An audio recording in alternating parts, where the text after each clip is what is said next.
Rebonsoir chers téléspectateurs, merci de votre fidélité renouvelée à la télévision Futur Média. Soir d'info, la suite, nous allons faire un tour d'horizon de l'actualité politique avec le professeur Abdourahmane Thiam, agrégé de sciences politiques, professeur assimilé, chef du département sciences politiques de l'UCAD. Bonsoir professeur.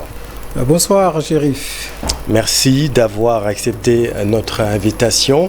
Nous sommes à une semaine de la fin des parrainages, système que vous approuvez car il confère à la fonction présidentielle, dites-vous, toute sa prééminence. Vous nous direz pourquoi. Et puis à J-83 de la présidentielle, des acteurs politiques et autres universitaires souhaitent exhumer les conclusions des assises nationales et de la Commission nationale de la réforme des institutions.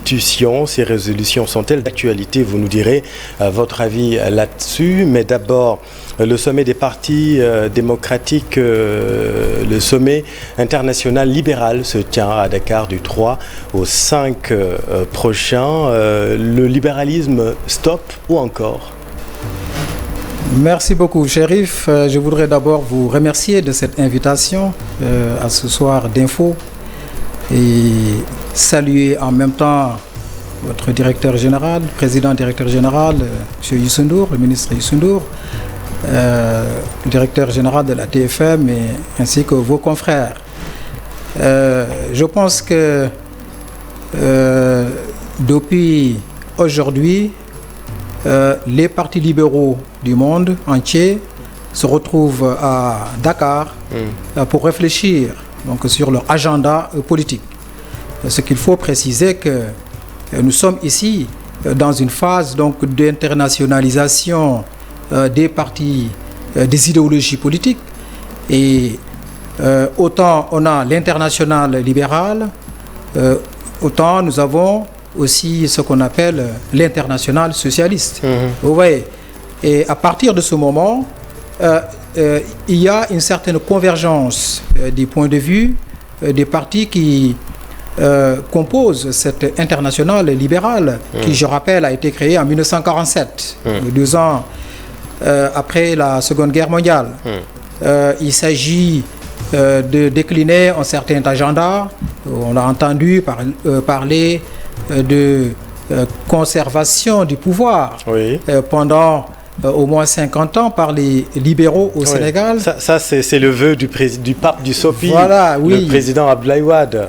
Ils en ont fait 24 pour le moment. Voilà, c'est un vœu du président, l'ancien président, Maître Abdoulaye Wade. Maintenant, on appelle de prise de conscience à la gauche, les socialistes. Et ce qu'il faut ici noter, c'est que ça soulève un certain nombre d'interrogations. Parce que dans cette internationale libérale, au Sénégal, il y a plusieurs partis qui se reconnaissent dans cette idéologie libérale. Maintenant, est-ce que ça va être facile de se retrouver autour d'une candidature qui va porter les couleurs de ce libéralisme? C'est ça où se trouve la question. D'où ma question, au vu de ce qui précède, rappelons-le, les libéraux sont au pouvoir depuis 2000 avec l'avènement, avec la première alternance.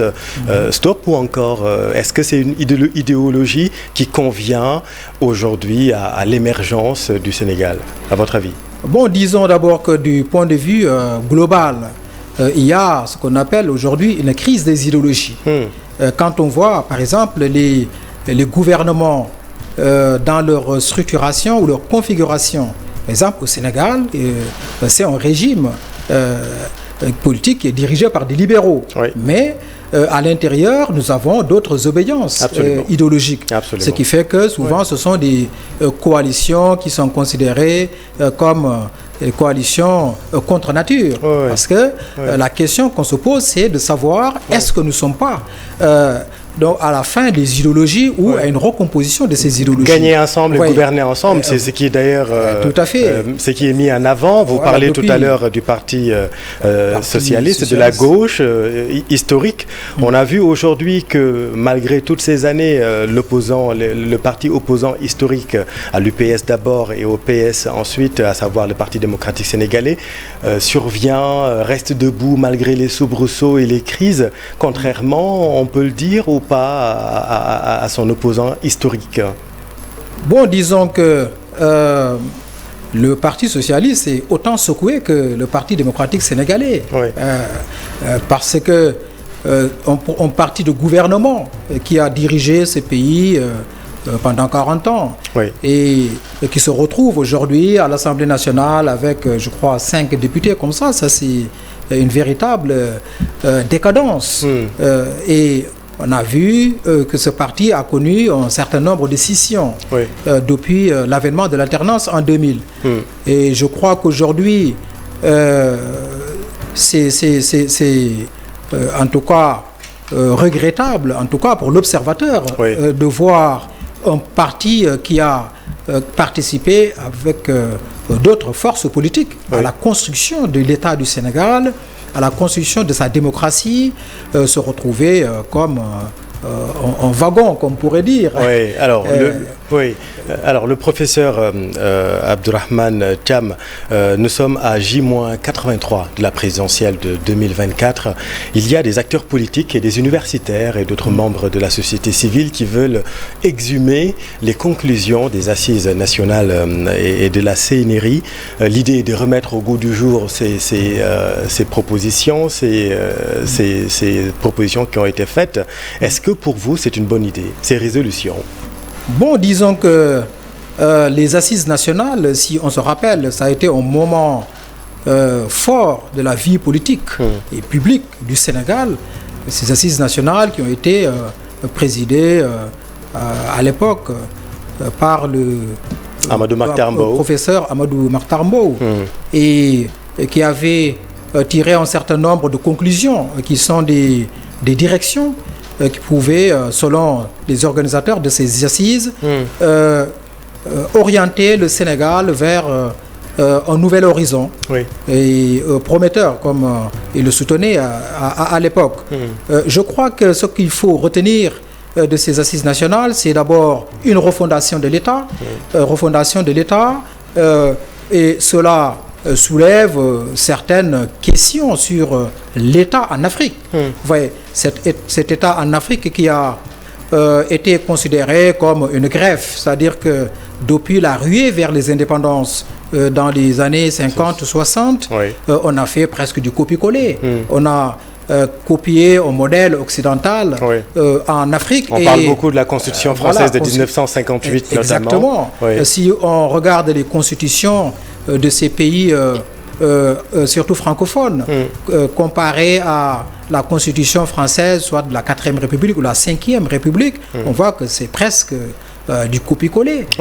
Et ça montre des limites et pose des interrogations sur ce qu'on appelle est-ce que, par exemple, cette démocratie libérale est soluble dans les sociétés plurales qui sont marquées par un pluralisme culturel. Alors, les conclusions des assises nationales étaient essentiellement orientées vers la sauvegarde et la promotion de l'état de droit. Les initiateurs appellent à une refondation du modèle démocratique sénégalais.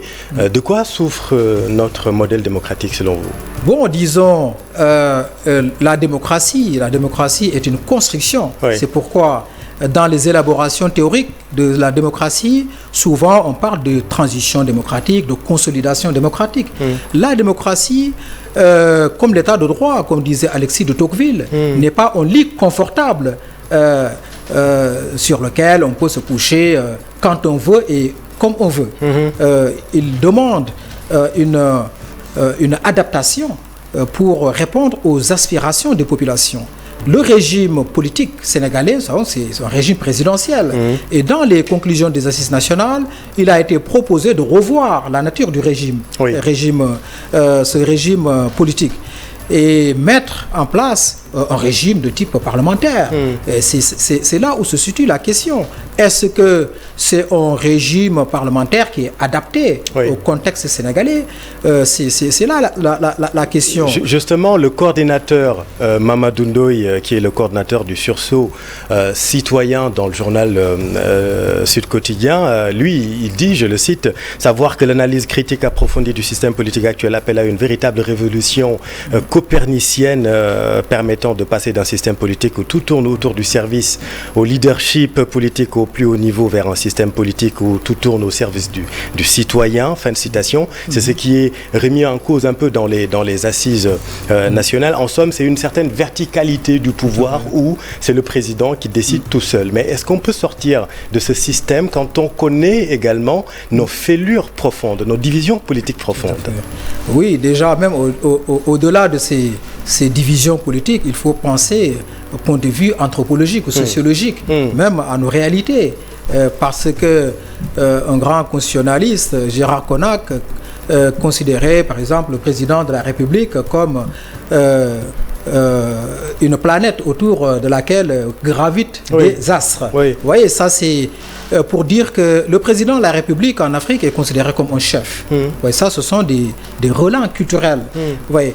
Et dans la pratique de la fonction présidentielle, nous savons qu'il y a un mode d'exercice vertical du pouvoir. Et aujourd'hui, avec le développement de la citoyenneté, des mouvements citoyens, on a tendance à promouvoir de plus en plus une gouvernance qui serait plus verticale, mais plus horizontale, où le citoyen serait au cœur de certaines prises de décision. Et il faut dire qu'au moment des assises, rappelons-le, assises qui ont été lancées le 1er juin 2008, les conclusions ont été rendues le 24 mai 2009. À ce moment-là, nous comptions que plus de 150 partis politiques. Aujourd'hui, nous en sommes à plus de 330. Quand on supprime à un président ses pouvoirs, j'en viens à ma question, quand on supprime à un président ses pouvoirs discrétionnaires, ne risque-t-il pas d'affaiblir son influence en tant que clé de voûte de la Constitution? Je rappelle que le président, qui s'appelle Macky Sall ou Manirou Badiane d'ailleurs, est le président et le garant du fonctionnement des institutions. Comment on fait dans ces cas-là? Tout à fait. Bon, je pense que votre question est pertinente dans la mesure où la question fondamentale qui se pose, c'est si nous voulons réformer le régime politique au Sénégal, c'est quel type de régime va-t-on mettre en place? Parce que le président de la République est le garant des institutions, clé de voûte des institutions, ce qui fait que dans la Constitution, il y a ce qu'on appelle des pouvoirs d'attribution du président de la République. Il est le seul attributaire de ces pouvoirs et d'autres pouvoirs partagés avec le Premier ministre dans les exécutifs qu'on considère de nature bicéphale. Maintenant, dépouiller le président de la République de tous ses pouvoirs, ce serait courir un risque de le considérer comme une statue. Et je pense que là aussi, on doit faire attention. Trouver le juste milieu. Puisque comme on dit dans le langage militaire, à la fin, il faut que quelqu'un décide. Voilà, et c'est ça. Je pense que ce qui est important, c'est d'instaurer un mécanisme d'équilibre des pouvoirs. Parce que souvent, ce qu'on critique, c'est cette introduction du pouvoir exécutif dans le pouvoir législatif. Vous voyez, cette influence. Et je crois que si on met en place des mécanismes de type check and balance, comme disent les Anglais, je crois qu'on peut instaurer un système d'équilibre où les pouvoirs vont pouvoir s'auto-neutraliser. Et je pense que c'est ça qu'il faut essayer de mettre en place. Et à mon avis, c'est par là qu'on peut garantir ce qu'on peut appeler la séparation du pouvoir. Et rappelons que tout est politique, hein, puisque le pouvoir se reçoit après l'avoir conquis. À ce propos, il sera difficile de faire accepter une reconstitution du pouvoir sans lequel, rappelons-le, il n'y a ni État ni démocratie. Comment procéder et faire accepter à quelqu'un qui a conquis le pouvoir qui a conquis le pouvoir avec les règles, et avec ces mêmes règles-là, on lui demande de les changer. Et comment faudrait-il se positionner? C'est là où se trouve le problème. C'est une question de légitimité qui va se poser, une légitimité populaire. Parce que n'oublions pas que le président de la République est élu au suffrage universel, à 2 tours. Oui. Et quelqu'un qui est dépositaire d'une légitimité politique, populaire, si on veut le ranger dans un certain carcan, là ça devient aussi on n'en a pas fini avec les réformes, manifestement. Rappelons également que dans les conclusions des assises, il y a d'autres propositions, comme le retour de la Cour constitutionnelle, qui serait le garant de la Constitution, et d'autres propositions relatives à l'organisation des élections également. En tout cas, c'est un débat intéressant qui est remis au goût du jour par le site CNE+, le sursaut citoyen, mais aussi le mouvement Demain Sénégal. Le professeur Abdourahmane Thiam, nous sommes à 1 semaine de la clôture des parrainages. Pour vous, le parrainage, c'est un bon système car il confère, selon vous, toute la prééminence à la fonction présidentielle. Oui, le système de parrainage, c'est un système de filtre, comme nous l'appelons dans notre jargon, un système de filtre. Si on prend par exemple l'exemple de ce qui se passe aujourd'hui avec les parrainages, nous constatons qu'il y a, je crois, 236 de parrainages qui ont été récupérés. Voilà. Vous imaginez comment organiser matériellement une élection avec autant de candidats. Vous voyez, je crois que la fonction présidentielle est une fonction prééminente. On disait tout à l'heure que le président de la République est la clé de voûte des institutions, garant des institutions. Et à cet effet, on doit donner quand même le bon sens dans la construction des candidatures. Je crois qu'il faut instaurer un système de filtre pour écarter ce qu'on pourrait appeler les candidatures fantaisistes, parce que c'est une fonction quand même. Mais en même temps, est-ce que ce n'est pas discriminatoire, puisque beaucoup parlent de c'est un système pour éliminer des adversaires politiques, et rappelons que la Cour de la CEDEAO avait désavoué le Sénégal, estimant que le parrainage était un obstacle à la liberté et au secret de l'exercice du vote. Oui, c'était une décision de la Cour de justice de la CEDEAO, mais ce qu'on peut considérer ici, c'est que comme tout système de filtre, il y a ce phénomène discriminatoire. Vous voyez, certains ne peuvent pas devenir candidats, comme disait Ferdinand Melin Soukramagnin, vous voyez, un grand politiste. Et d'ailleurs, je rappelle que dans la revue Pouvoir, revue scientifique numéro 138, il y a un numéro spécial qui est assez consacré à la campagne présidentielle. C'est-à-dire comment on devient candidat, ce système de filtre qui est important et qui fait que on ne peut pas ne pas imposer ce système de filtre. Mais ce n'est pas une atteinte de participer à une élection. Et l'exercice du secret du vote également, qu'est-ce que vous en pensez? Bon, à partir du moment où cette loi est votée, la loi est l'expression de la volonté générale, c'est accepté, ça s'applique à tout le monde, ceux qui sont pour et ceux qui ne sont pas contre. Duralex, c'est de l'ex. Exactement. Et c'est là où quand même on pourrait accepter parce qu'il faut rationaliser en fait les candidatures. On ne peut pas créer de l'anarchie avec autant de candidats à l'élection présidentielle. Donc pour vous, parrainer n'est pas voter pour un candidat? Bon, c'est pas automatique. On peut parrainer et après ne pas voter, mais quand même, c'est un baromètre. Ouais. C'est un baromètre qui permet à chaque candidat, au moins, de pouvoir mesurer, mettre un curseur sur sa prochaine représentativité au niveau national. Et même, on le voit dans d'autres pays comme la France, lors de la présidentielle, il y a des maires, par exemple, des Républicains qui ont parrainé Marine Le Pen, alors que les idéologies politiques n'ont rien à voir. Oui, effectivement. C'est-à-dire que ça, c'est la compréhension que nous avons du système de parrainage, que je rappelle, hein, ça a été voté la première fois en 2018. Vous voyez, en France, ce n'est pas gênant de voir un candidat de l'extrême gauche, l'extrême droite du moins, être parrainé par des élus de la gauche. Ce fut le cas. Oui.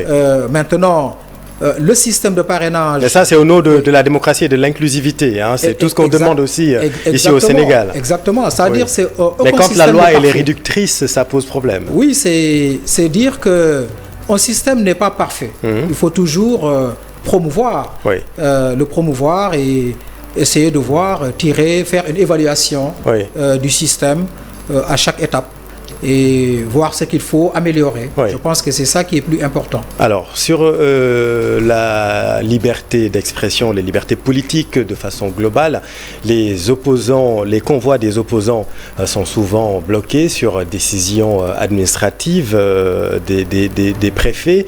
Quelqu'un comme Khalifa Sall a été bloqué, par exemple, dans le nord du pays. Il dénonce une démarche sélective. Qu'en pensez-vous? C'est une enfreinte? Bon, disons que le parrainage est aussi un processus de légitimation politique. Oui. Et vous verrez, par exemple, un candidat peut avoir un nombre conséquent de parrains et choisir une autre voie, parce qu'il y a 2 voies pour parrainer. Donc la voie populaire, le parrainage populaire et le parrainage optionnel, le parrainage des élus. Le parrainage des élus. Mais sur la tournée politique, les opposants qui sont bloqués, c'est pas normal. Je pense que si l'on considère que l'élection présidentielle est la rencontre entre un homme et son peuple, il faut quand même tolérer ces tournées politiques. Je pense que ces candidats ont besoin d'aller rencontrer les Sénégalais électeurs et d'échanger avec eux. Je ne vois pas la pertinence d'interdire ces tournées. Vous voyez, je crois que là aussi, il y a beaucoup de choses à revoir. Et l'administration devrait rester à équidistance de ces chapelles politiques. Au vu de cette situation actuellement au Sénégal, selon vous, qui gagne la lutte pour le contrôle et la définition de l'agenda politique? Bon, ça c'est très difficile, très difficile à dire. Bon, nous observons, nous analysons, mais ce qu'il faut savoir, c'est que la vie politique sénégalaise a toujours été marquée par une recomposition. Et vous verrez, après ces parrainages, il y aura une recomposition. Ceux qui vont être recalés vont se ranger derrière d'autres candidats qui vont sortir des mailles du filet. Vous voyez. Et je crois que c'est là où on comprend mieux les configurations politiques dans la vie politique sénégalaise. Vous voyez. Mais on ne peut pas de prime abord dire que c'est tel ou tel qui détermine qui donne le tempo. L'agenda politique. On va attendre. Il y a toujours une recomposition à chaque fois. On va attendre donc la clôture des parrainages dans une semaine exactement. Dernière question, professeur Abdourahmane Thiam, vous êtes chef du département sciences politiques à l'université Cheikh Anta Diop. On ne peut pas ne pas vous parler de l'enseignement et de la situation des universités. Le SAIS rue dans les brancards. Le ministère dit que tout va bien dans le meilleur du monde. Qu'est-ce que vous en pensez, vous?